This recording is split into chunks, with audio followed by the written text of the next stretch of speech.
아멘. 오늘 디모데전서 1장 1절부터 11절 말씀으로 오늘 제목을 우리 지난 주에는 이 서신, 이 편지의 목적이라고 하는 것으로 5절 말씀이 기본이었고요. 이제 오늘 11절에 복음을 따름이라. 이 복음 앞에 설명이 있죠. 하나님의 영광의 복음을 따름이라 되어 있습니다. 제가 지난주 이제 디모데전서를 시작하면서 바울이 믿음의 아들입니다. 육신으로는 아들이 아니죠. 그러나 이제 바울 때문에 예수를 믿었기 때문에 믿음의 아들이 되고 또 참 아들이고 나이 차이는 많이 나지만은 정말 신실하게 잘 섬겼기 때문에 교회 목회자의 위치에 사실 이 단계는 뭐 신학교가 없었으니까요. 이렇게 뭐 증을 냈거나 학교를 졸업했거나 이런 건 없지 않습니까? 그러니까 교회가 권위를 가지고 이렇게 세우는 사람이 감독이 됩니다. 물론 뭐 가짜도 많았고 순례 전도자들도 가짜도 많았긴 했었습니다. 그래서 그걸 구분하는 그런 서신도 있고요. 어쨌든 바울이 믿음의 아들 디모데에게 에베소라고 하는 곳에 있는 교회를 맡기고 자기는 그리스 마게도냐로 넘어갑니다. 그래서 여러분이 에베소 이러시면 좀 머리에 뭔가가 남아야 돼요. 여러분들 뭐 다는 아니시겠습니다만은 한국에서 태어나시고 오래 공부하신 분들 같은 경우 오래 사신 분들은 경주 이러면 여러분 다 아시잖아요. 저희 어렸을 때는 경주 이러면 초등학교, 중학교, 뭐 고등학교 어쨌든 수학여행을 한번 꼭 가보는 그래서 경주라고 하는 것은 나름대로 신라라고 하는 단어와 연결이 잘 되어서 그걸 우리가 뭐 고증하거나 역사학은 모르지만은 경주는 당연히 있고 김유신도 그대로 있고 또 첨성대도 있고 뭐 어쨌든 그걸 보고 확실하게 공주, 뭐 백제 뭐 이런 식으로 우리 역사의 근거를 가짜라고 생각하지는 않습니다. 신화도 아니고. 근데 그 도시를 정확하게 우리는 알 수 있죠. 근데 사실은 우리가 제일 약한 것 중에 성경은 아멘하고 믿으면서도 질이나 지명에 대해서는 우리는 별로 관심이 없습니다. 그래서 정말 뭐 추천해 보기는 이렇게 보도가 잘 풀리면 한국 가시는 길에 터키를 꼭 가보세요. 터키는 꼭 가보셔야 됩니다. 특히 에베소는 꼭 가보셔야 됩니다. 왜냐하면 로마 제국 시대에 큰 네 군데 도시가 있었습니다. 로마가 뭐 대표적일 거고요. 아마 두 번째가 아마 알렉산드리아일 겁니다.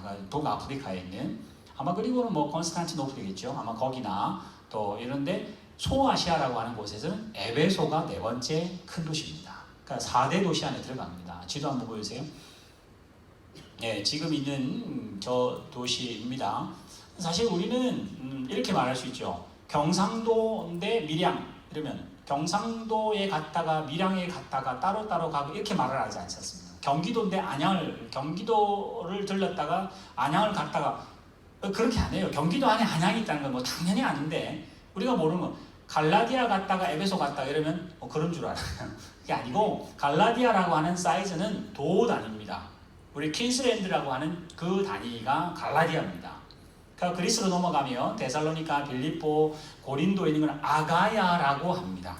그 주 전체를. 그래서 단위 자체가 주 단위냐 도시 단위냐 달라요. 그래서 에베소라든지 골로세라든지 다소라든지 예루살렘 이건 다 도시 이름입니다.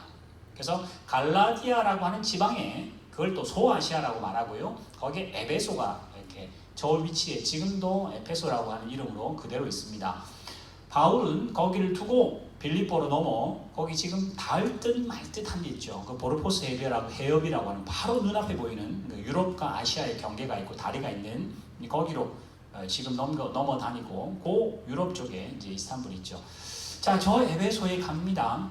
그러면서 바울이 디모데에게 너는 에베소에 남아 있어라. 그러면서 5절에 이 편지를 이 목적으로 쓴다라고 주는데 에베소를 제가 잠깐 못 가보신 분들이 뭐 대다수이기 때문에 제가 소개를 한번 해드릴게요. 제가 한 2, 3년 전에 갔다 온 것 같은데 한번 보여주세요. 저게 에베소 박물관 같은 야외에 있는 박물관 돈을 내고 들어가면 뭐 저 사진 뭐 유튜브 한번 찾아보시거나 아니면 뭐 하여튼 블로그 보세요. 정말 사람들 많이 다닙니다. 저기 다니면 양 사이드에 다 이렇게 신들이 있습니다. 뭐 가보면 이제 나이키도 있어요. 나이키도 있고 바카스도 있고 이렇게 신발이 아니고 그 신들이 있어요. 그 이름을 가진 신들이 각각 신상이 쫙 있습니다. 그리고 저기를 쭉 내려가서 제일 끝에 가면 저기 벽같이 있는 저 도서관이 있습니다. 보이세요? 네, 저 도서관. 혹시 좀 자세히 보시면 사람 보이죠? 개미처럼 붙어있는 거 보이죠? 저 건물이 얼마나 큰지. 아주 큰 지금 현존하는 도서관입니다. 그래서 그 당대 예수님 당대에 15,000권 정도의 책이 있었답니다. 15,000권 이러면 지금 도서관 치고는 별로 크지 않아 보이지만은 2000년 전에 책이다 이러면 상당히 많은, 아마 제가 알기로는 알렉산드리아에 제일 많았을 겁니다. 알렉산드리아에 아마 도서관이 제일 컸는데 전쟁 나면서 다 없어져서 아리스토텔레스나 플라톤이나 이런 사람 책들이 다 아마 소실됐을 거라고 하는데, 하여튼 저기에 저런 책이 있고 또 저기에는 도서관이 저렇게 있었어요. 그러면 에베소는 그냥 우리가 아는 그냥 도시 중에 하나가 아니라 로마 제국의 소아시아 중에는 어떤가고 가장 똑똑한 사람이 또 가장 화려한 사람들이 사는 곳입니다. 넘겨주세요. 아까 제가 그 길 보여줬던 길을 쭉 내리막입니다. 내려갔다가 도서관을 만납니다. 그리고는 우회전으로 턴하면 그 우회전 길의 끝자락에 저게 있습니다. 지금도 공연을 합니다. 25,000석입니다. 25,000석이고 지금도 저대로 되어 있습니다. 넘겨주세요. 저쪽 꼭대기에서 바라본 겁니다. 저기 길 끝에 산자락에 있는 끝 모서리가 도서관 자리입니다. 그래서 턴해서 쭉 올라오면 그 원형 경기장이 있고, 원형 경기장과 저 길 도서관 사이에 그 나무 있는 그 마우스로 한번 찍어주세요. 마우스로 그 나무 길 있죠. 그 더 위에 그 길 그쪽으로 쫙 직가라고 하는 성경 지명이 나옵니다. 우리로 말하면 반포 상가, 종로 무슨 상가, 그런 길이 실제로 지금도 있습니다. 그래서 양쪽이 다 상가가 있었고, 거기 쭉 가면 예전에는 해변이 나왔는데 지금 물이 뒤로 4km인가 7km인가 물려가서 지금은 물이 없는, 하여튼 뭐 그런 상황이 벌어지는 곳입니다. 넘겨주세요. 저거는 혹시 보셨을 수도 있는 화장실입니다. 저기 앉아서 이렇게 그걸 보면 이쪽 제일 끝에 이렇게 조고 밑으로 내려가는 길이 있어요. 요 계단같이 해가지고, 그러면 이렇게 귀족들이 큰 일을 보면 하인들이 밑에 들어가서 알아서 처리해 줍니다. 그러니까 소위 말하는 비대입니다. 비대. 인간 비대입니다. 이렇게 알아서 처리해주고 하는. 그래서 저기에 그 앞에 동시에 1000명이 들어가는 사우나가 있습니다. 연결식. 저기 옆에 있는 길인데 귀족들만 다니는 길인데 저렇게 타일이 되어 있습니다. 모자이크로 이렇게 타일로 해가지고 그때도 이렇게 하트가 이렇게 그려져 있는, 귀족들만 다니는 길입니다. 저거는 소위 말하면 이제 레드 카펫만 깔려 있어서 그 사람들만 가는 그런 길이 지금 현존해서 그대로 유지되어 있습니다. 넘겨주세요. 도서관 바로 옆에 있습니다. 도서관 바로 옆에 이렇게 로마 길 닦듯이 돌 하나가 이 강대상만 합니다. 이만한데 저게 되어 있어요. 자, 저게 뭐냐? 발 옆에 희미하게 보이는 여자 그림 보이나요? 저기는 여자들이 있습니다. 저 발보다 작은 사람은 가시고 저 발보다 큰 사람은 오세요. 사창가입니다. 그리고 하트 보이시죠? 점점점점점 찍어놓은 거. 마음에 상처받은 사람 오라고. 네? 저기 실존합니다. 그대로 있습니다. 그리고 또 이렇게 외상도 된다. 소위 말하면 카드도 됩니다. 2000년 전에 그 에베소가 얼마나 화려했고 또 쾌락도 그렇고 뭐 고린도 교회도 마찬가지. 고린도도 그래요. 하여튼 이제 그런 거였습니다. 그 다음 없죠? 예. 그 다음에 지금 아까 그 박물관 같은 관은 없어요. 그냥 야외에 뚫려 있는 건데, 거기 가면 물고기, 여러분 뭐 기독교의 상징이라고 익투스라고 하는 걸 여러분 아셨을 텐데, 사실은 물고기보다 저 피자 잘라놓은 것 같은 저 사인이 훨씬 많습니다. 그래서 위에 있죠. 익투스라고 하는 예수 그리스도는 하나님의 아들 그리스도입니다. 그게 첫자를 이렇게 따서 익투스라고, 익투스하고 물고기하고 같은 말이라서 이렇게 소리가 같아서 익투스 했는데, 그 메뉴에 파란 글씨로 되어 있죠. I, X, 세타 이렇게 감마 되어 있는 그거를, 시그마 되어 있는 그거를 저렇게 표현을 해요. 그래서 이제 마치 그때는 핍박되니까 물고기 반을 그리고 가면 나머지가 반을 완성하면서 암호가 이렇게 통하는, 이 피자 그려놓은 것 같은, 그래서 선을 그으면서 암호가 되는, 그래서 예수 믿는 사람이 박해받을 그때 암호로 썼던 것이 이제 저 사인 많습니다. 그 길 가는 그 구석구석에 뭐 다 있지는 않습니다만 몇몇 곳에 저게 실제로 새겨져 있습니다. 예, 그 다음 기름 없죠. 이렇게 본문 다시 넘어갑시다. 그 다음 넘어갑시다. 3절에 보시면 바울이 디모데에게 지난 제가 잠깐 말씀드렸던 것처럼 내가 너를 권한다. 에베소에 너는 남아있어라. 그래서 이 에베소에 있는 교회를 다른 교훈으로부터는 막아라. 근데 그 다른 교훈은 신화와 끊임없는 족보로 이렇게 쓸데없는 논쟁은 하지 못하게 해라. 신화 좋고 똑똑한 거 좋고 다 좋지만은 귀족이라든지 뭐 족보로 이야기하는 거 좋지만은 그러나 그런 논쟁만 일으키지 하나님의 경륜은 못 이룬다. 그래서 5절 보입시다. 5절에 나왔던 것처럼 그래서 이 서신을 쓴 디모데 전서를 쓴 목적이 뭐냐? 청결한 마음, 선한 양심, 거짓 없는 믿음에서 나오는 사랑으로 교회를 잘 지키라고 내가 이 편지를 쓴다. 이 교훈의 목적은 청결한 마음과 선한 양심과 거짓 없는 믿음에서 나오는 사랑. 그래서 이 디모데 전서는 목회 서신이라고는 알고 있습니다만은 이 교훈의 목적이라는 말을 저는 바꿨습니다. 그래서 이 서신의 목적은 사랑입니다. 그건 이 교회 에베소 교회의 목적은 부흥도 아니고 잘남도 아니고 뭐 목회자를 키워내고 선교도 아니라 에베소 교회의 목적은 사랑이다. 그럼 그걸 읽는 우리들에게 지금 설교하고 듣는 우리들에게도 마찬가지로 우리 교회는 부흥이 목적도 아니고 잘남도 목적이 아니라 건강도 부해지는 것도 목적이 아니라 여러분들이 하나님의 사랑으로 풍성해지시고 여러분 이 사랑이라고 하는 말이 참 정의하기 어려운 것 중에 가장 큰 단어잖아요. 그치? 그래서 우리는 대부분 사랑이라면 주제로 영화를 만들거나 노래를 만들면 젊은 사람들의 사랑을 말합니다만은 제가 그 영화는 제가 제목은 모르겠습니다. 누구죠? 이순재, 또 송재호, 또 뭐 강부자 뭐 이런 분들이 나오신 하여튼 연세 많으신 분들의 사랑에 관한 이야기가 나옵니다. 그 영화를 제가 비행기 타고 가면서 한번 봤어요. 이제 아버지가 돌아가셔서 아버님 돌아가셨고 제가 이제 그 이후에 그 소식 듣고 타고 가면서 하여튼 나중에 봤던 1년 지나고 나서 하여튼 그때 가면서 제가 그 영화를 봤는데 정말 많이 울었습니다.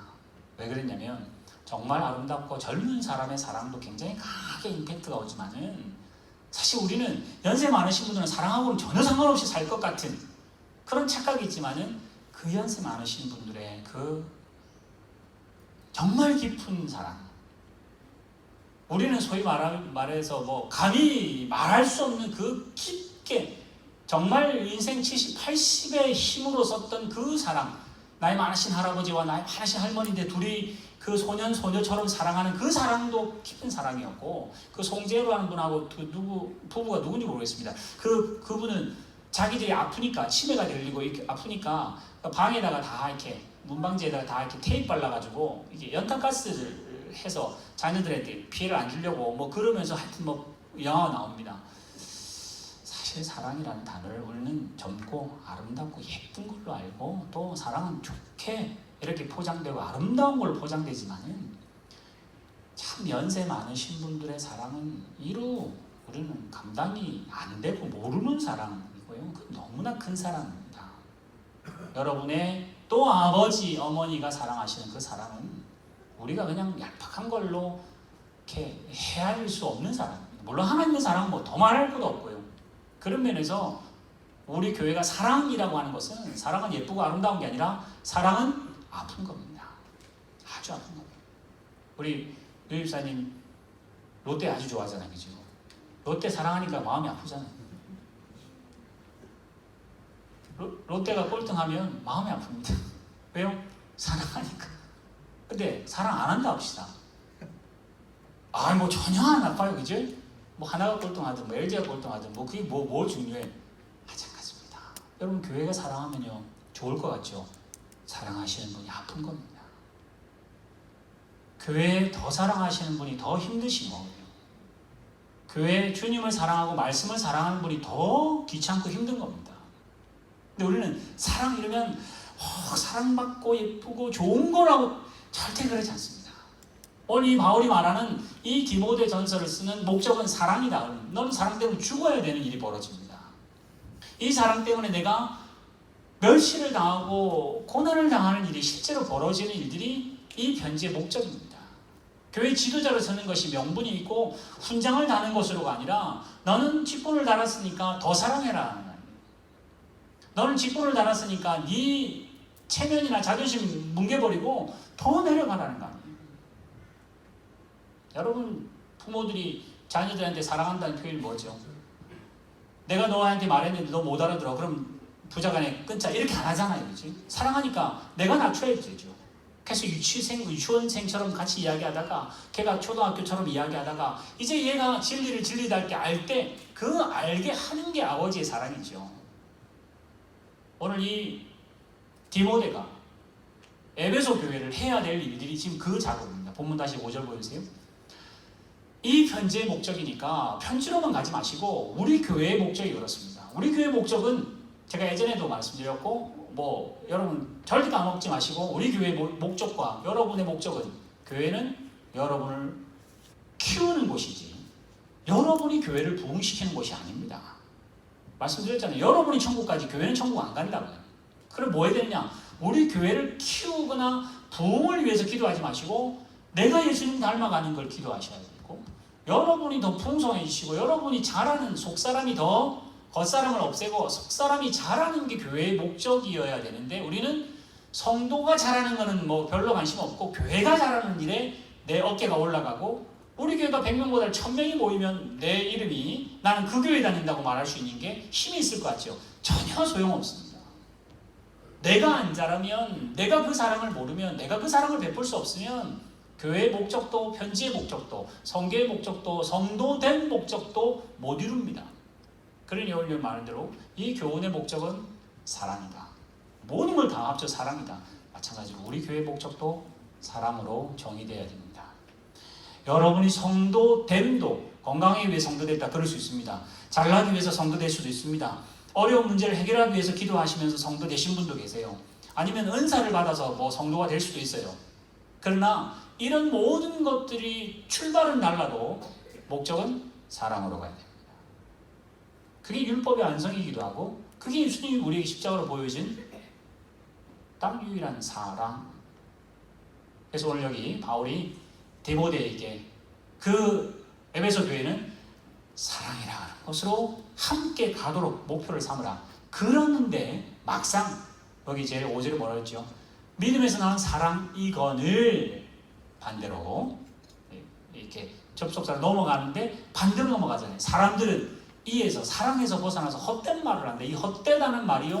여러분 뭐 실없는 소리도 됩니다만은 세상 사는 거는 다 헛된 쪽으로 속합니다. 예수님이 비유할 때 불의한 재물로 친구를 살 때 이 불의하는 게 나쁜 재물이 아닙니다. 세상 재물은 불의하다고 말할 수 있고요. 천국 거는 귀하다고 할 수 있고요. 세상 거는 어떤 것도 작고요. 하늘나라 거는 어떤 것도 크다고 표현되는 것이 예수님의 이 표현 방법입니다. 여기 나온 헛된 것도 마찬가지입니다. 여러분 돈 버는 것도 세상 일이시고요. 성공하고 건강하실 일들도 다 여기에 속합니다. 근데 그게 목적일 수는 없습니다.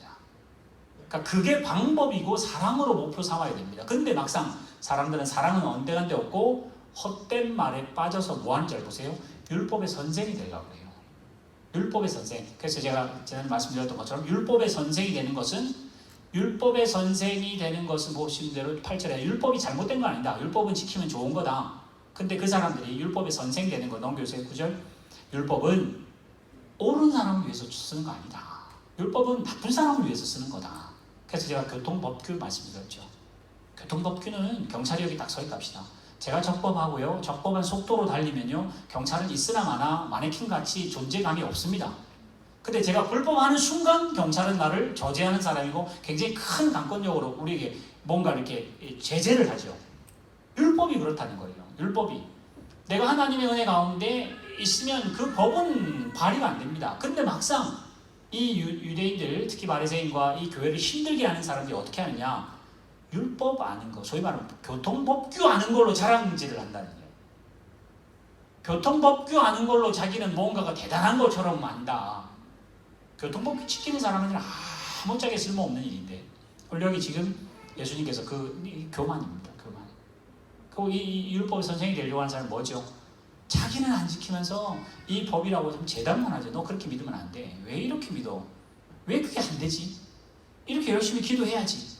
왜 이건 안 되고? 이렇게 자기가 재단을 하는 사람, 재단이 맞다 할지라도 그게 어떻게 하느냐? 사랑으로 안 가면 쓸데없다는 거예요. 아까 제가 말씀드렸잖아요. 아버지가 아들 보고 뭔가 말합니다. 제가 예전에 뭐 예를 들었던 것처럼 저희 이제 시은이가 제가 그 수학을 좋아하니까 애를 수학 포기자로 만들었어요. 왜 내 딸이 이걸 이해 못하는지. 자변에서 우변 가면 왜 마이너스가 이 붙어야되는 그걸 모르는 얼마나 신경질 나는지 자극을 부러뜨리고 막 그 애가 이제 쫄아가지고 수학을 포기한 한국에서는 포기한 나이가 되어버렸어요. 저는 그게 사랑이라고 생각해요. 그러니까 하는 제가 뭐 미국에서는 아니잖아요. 그게 참 서툰 아빠였죠. 근데 지금 지나오니까 그게 하나의 간증이 되어버릴 수밖에 없었는데 마찬가지입니다. 신앙생활 하면서도 왜 성경을 안 읽지? 왜 성경은 이렇게 말하는데 그렇게 안 하지? 그거는 그 말이 그 사람을 위해서 사랑하고 그 사람을 키우는 선생님같이 그렇게 아버지같이 된다면 사랑이지만 좋은 말인데 나 잘났다고 말하는 걸로 가면 헛된 말이다. 그러면 신앙 그거는 헛된 거다. 그거는 뭐냐? 바른 교훈이 아니라 다른 교훈이라고 지금 바울이 계속 이야기합니다. 그래서 다른과 바른이 한 끗밖에 차이 안 나는 그 자음 하나만 틀리지만은 아주 다릅니다. 그래서 주보에 제가 바른 교훈은 해서 갈로를 쳐놨죠. 이 바른 11절 보세요. 이제 10절 보세요. 아까 앞에 다른 교훈을 막으라 그러면서 10절에 바른 교훈 나오죠. 바른 교훈과 다른 교훈을 또 나옵니다. 6장 보여주세요. 나중에 6장 뭐 결론에 나오겠습니다. 누구든지 다른 교훈을 하며 다른 교훈 이꼴 뭐냐? 바른 말 안 하는 것. 그 바른 말은 또 뭐냐? 우리 주 예수 그리스도의 말과 경건에 관한 교훈에 따르지 않는 것. 근데 이런 사람들이 어떻게 하느냐? 다른 교훈 하는 사람이 뭐냐? 교만합니다. 다른 교훈, 성경도 똑같은 말 쓰고 용어도 종교적인 거, 기독교적인 용어, 아름다운 용어 다 쓰는데 결국은 그거 써서 하는 말이 나 잘났다고 하는 교만. 나는 바르게 산다는 교만. 또 자기는 알지 못하면서 변론하는 거, 언쟁하는 거, 투기하는 거, 분쟁하는 거, 비방하는 거, 악한 생각하며 마음이 부패해지고 진리를 잃어버리고 경건한 모습을 어떻게 해요? 이익의 도구로 쓴답니다. 우리 교회가 열심히 전도합시다. 목적이 뭐죠? 여러분 잘하라고 하는 거, 교회 부흥하자고 한다면 그 이익의 경건을 이익의 도구로 쓰는 겁니다. 여러분 종교적인 용어 썼다고 다 하면 하지 마세요. 성경이 말하는 그 참 진리와 하나님이 말하는 그 사랑을 낱낱이 안 보면 우리는 덮어놓고 가면 바로 교만입니다. 뭐 누이 좋고 매부 좋은데 다 하자 뭐 교회도 부흥하고 나도 좋고 절대 그렇게 안 갑니다. 오늘 여기 말하는 것처럼 다른 교훈이 그렇습니다. 근데 바른 교훈이 뭘까요? 여기 바른이라는 말 잘 보세요. 거기 바른 교훈 본래 일자가 있었는데 아까 액정을 지웠나 보니 저기 보면 바른 말, 바른 할 때 일자가 있습니다. 여러분 성경책에도 일자 있어요. 저기 10절에도 일자 있나요? 일자 없는 것 같은데? 네, 그렇게 되어 있습니다. 성경에. 그래서 그 밑에 난 밑에 보면 건전한 돼 있어요. 그래서 이게 신약에서 어떻게 쓰느냐 이런 겁니다. 탕자가 돌아오잖아요. 아버지 잔치하잖아요. 아버지가 뭐라고 그러죠? 죽었다가 잃어버리고 돌아온 또 잃었다가 찾은 아들이 건강하게 돌아갈 때 건강이란 말이 바른이라는 단어가 똑같이 썼습니다. 또 언제 쓰느냐? 건강한 사람에게 의원이 필요 없고 아픈 사람에게 의원이 필요하지 않는데 건강이란 말도 있겠습니다. 그래서 영어로 well이라든지 health라든지 아니면 sound라고 하는 그 단어로 쓰는 게 이 바른입니다. 그래서 저는 오늘 여기 주보에다가 바른 교훈은요 건강하게 합니다. 근데 아까 여기 디모데전서 6장 넘겨주세요. 그 6장은 뭐죠? 다른 교훈은 아프게 합니다. 어떻게 해요? 교회를 나눕니다. 어떻게 하죠? 남과 내가 다르다고 생각합니다. 나는 바르고 너는 틀렸다고 말하는 것이 다른 교훈입니다. 똑같은 복음 말하고 똑같은 성경 말하는데 너는 아직 모르고 나는 안다고 말하면 그건 다른 교훈이 됩니다. 왜요? 그건 건강하게 하는 교훈이 아니기 때문에 그래요. 사라지게 건강하게 만드는 교훈이 안 됩니다. 사실 우리가 예수 믿는다고 하면서도 성령의 은혜를 충만히 받았다고 하면서도 늘 말씀드렸던 것처럼 우리의 말이 특히 우리 한국 사람 말이 얼마나 비열한지 그죠? 그래서 한국 사람들끼리는 칭찬이 칭찬같이 안 됩니다. 친한 가족일수록 정말 친한 친구일수록 말이 험해집니다. 잘한 일에 잘했다고 말하기가 참 부끄러운 문화를 삽니다. 그러면 뭐죠? 우리 문화가 그래서 우리는 나쁜 말을 하고 이렇게 비꼬는 말을 하면 더 친한 것이 이게 되는 참 희한한 일들이 벌어지긴 합니다만은 그래도 친해진다면 다행이긴 합니다만 교회가 지금 그 이야기 하는 거예요. 똑같은 성경 용어를 쓰는데 그 사람을 깔보게 되고 내가 높아지게 되면 그러면 다른 교훈입니다. 그거는 하지 마라. 그거는 교회에서 막으라. 그래서 아까 나온 다른 교훈은 하지 마라. 왜냐? 하면 결론이 뭐가 나냐? 결론이 난다. 하면 비방이 난다. 하면 듣잖아요. 너가 맞습니다. 예, 너 잘났습니다. 이렇게 되는 게 이 다른 교훈의 성격이다. 근데 바른 교훈은 그분이 알매도 불구하고 모르는 나와 레벨을 맞춰서 함께 자라가게 만들어서 나중에 보니까 그분이 알았는데도 불구하고 나와 같은 레벨로 이야기해 주시고 결국 나로 하여금 알게 해주셔서 어떻게 해요? 나를 살리는, 나를 건강하게 만드는, 나를 빈약한 믿음에 빈약한 나를 믿음을 강하게 만드는 그런 교훈이 바른 교훈입니다. 그래서 오늘 여기 나온 다시 본문 돌아갑시다. 5절 이 교훈의 목적이 에베소 교회의 목적이라면 지금 우리 교회의 목적입니다. 우리 성도들의 목적입니다. 여러분 신앙생활 뭘 할 것이냐? 사랑이라고 하는 것으로 무조건 가기로 애를 쓰셔야 됩니다. 여러분 우리 가족들 보세요. 우리 교회를 만약에 부흥으로 컨셉을 잡읍시다. 그러면 지금보다 10배 모이면 더 큰 부흥이겠죠. 지금도 많이 이제 부흥가는 중에 있다. 너무 감사한 일이죠. 근데 계속 부흥으로 갈까요? 왜 안 되느냐? 저는 늘 교회를 가정으로 비교합니다. 여러분 결혼하실 때 가족이 부흥하려고 결혼하셨느냐? 그러진 않았습니다. 사랑의 결과가 가정이었고 또 사랑의 결과가 아이들이었고 그래서 그 가정이 100만 불을 벌기로 목표하고 도장 찍어 결혼하는 게 아니라 그 돈과 관계없고 집의 형태와 관계없고 사랑이라는 게 그 가정을 정의할 수 있는데 우리는 보이는 게 집이고 보이는 게 돈이니까 그 사람 그 집에 돈이 많대. 그러면 부러워하는 걸로 끝나는 그건 별 필요 없어요. 근데 그게 있다 해도 그 안에 사랑이 없으면 그 가정은 사막 같겠죠. 그러면 그거는 우리는 온전한 가정이라고는 말하지는 않습니다. 여러분의 가정이 또 여러분의 자녀들 가정이 그런 가정 되기를 바라지는 않잖아요. 가정의 숫자가 많아진다고 무조건 대단한 가정인가 그렇지는 않잖아요.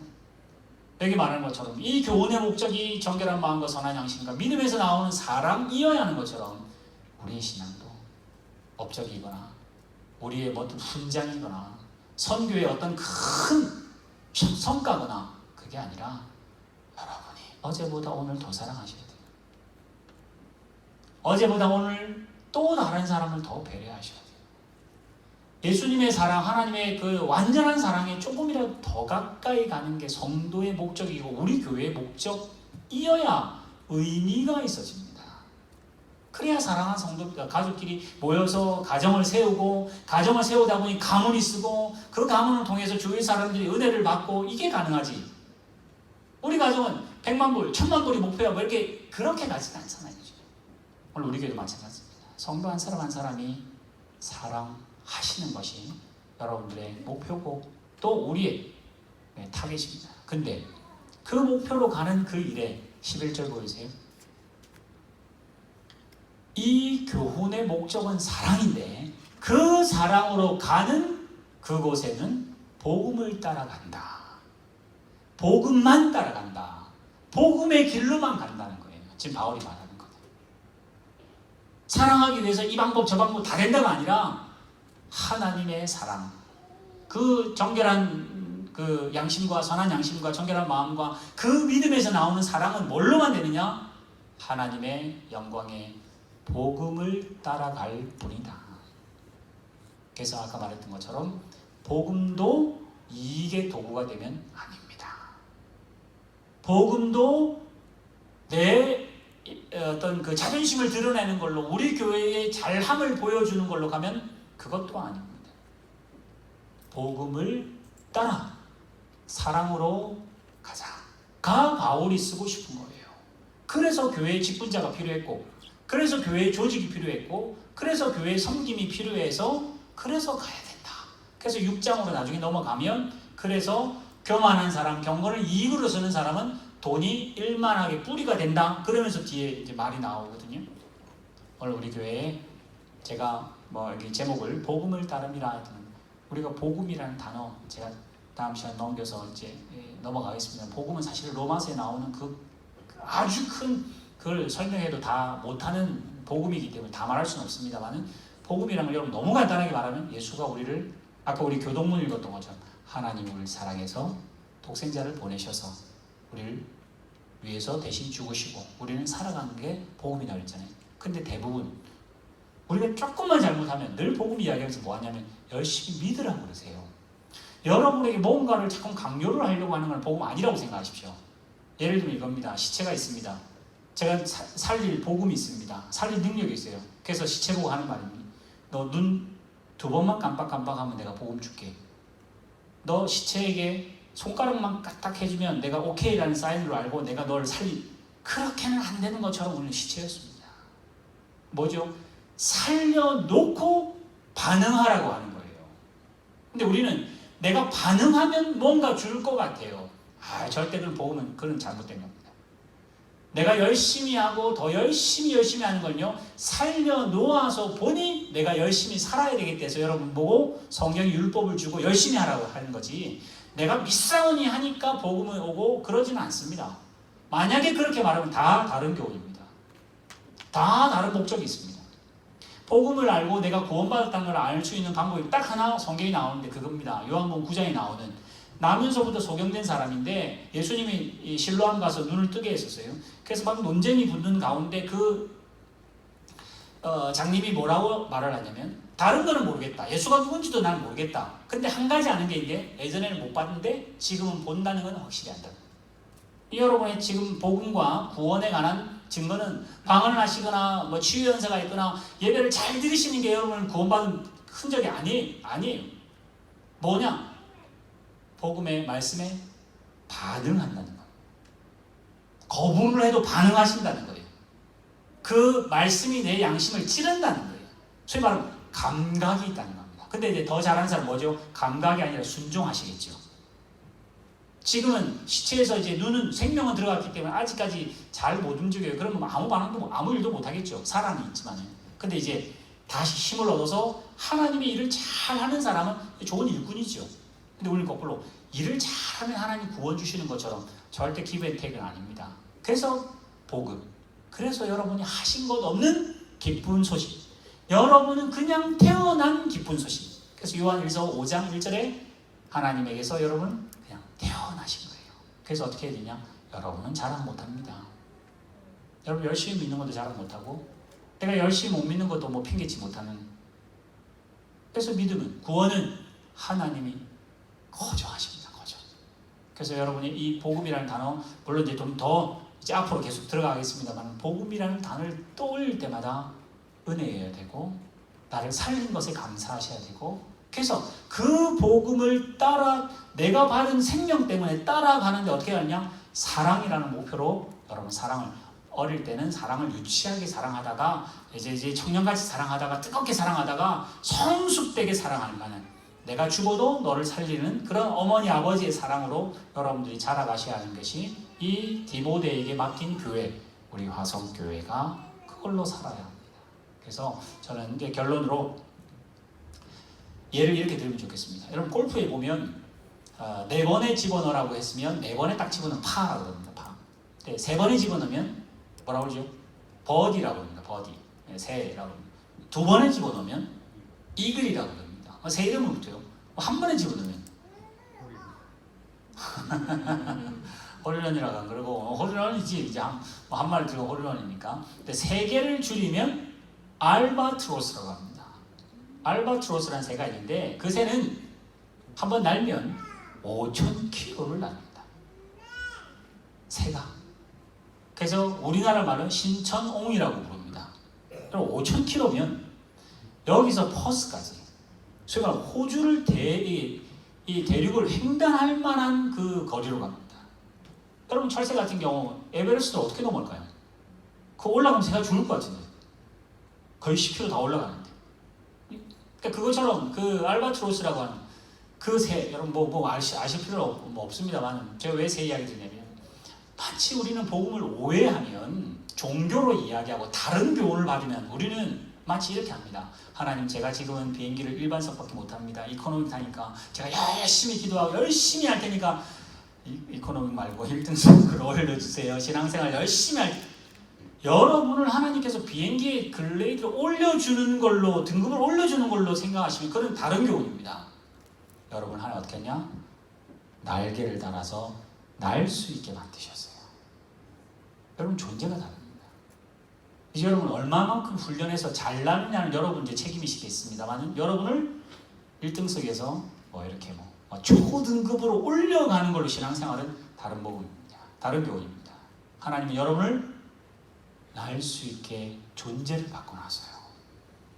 이 세상에 살지만은 여러분은 5,000km를 날아가는, 새 중에는 5,000km를 제일 멀리 가니까 제가 그 알바트로스를 말합니다만, 여러분은 이 땅에 사는 사람이긴 하지만은 하나님 백성으로 태어나셨기 때문에 여러분 열심히 하면 하나님 백성 조금 더 1등급으로 올라가고 2등급으로 이런 등급이 아니라 여러분은 날 수 있습니다.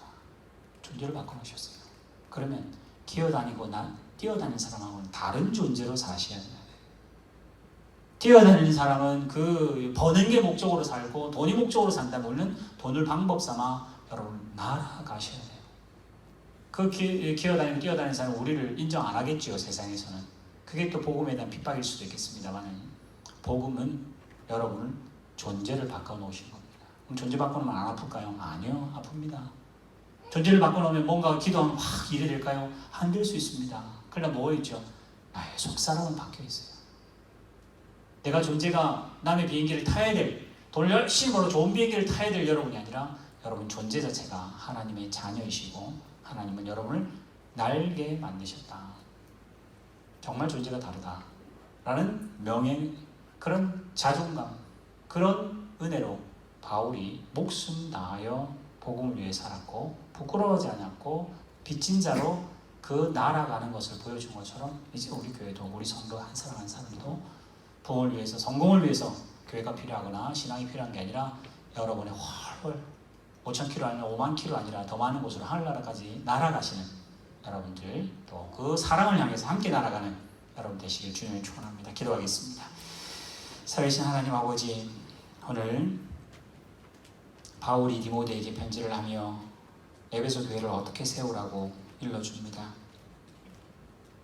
오늘 우리 화성교회를, 또 우리 성도 한 사람 한 사람은 또 어떤 신앙으로 서야 할지, 정말 세상의 얄팍한 생각으로 내가 열심히 믿으면 하나님도 도와주시겠지, 내가 하나님을 하나님도 나를 인정해 주시겠지, 내가 하나님 말씀 더 열심히 하면 하나님이 내 길을 형통하게 하겠지, 그렇게 생각할 수 있습니다. 그러나 그 생각에서 또 자라게 하시고 내 것만 챙기던 신앙이 이제는 자기의 목숨을 버려 인류를 사랑하시는 독생자 예수의 그 사랑만큼 그렇게 갈 수는 없다 할지라도 그렇게 가는 과정인 줄 알아서 사랑을 위해 우리 교회가, 사랑을 위해 우리 가정이, 사랑을 위해서 우리 성도 한 사람 한 사람이 존재하게 하여 주시옵소서.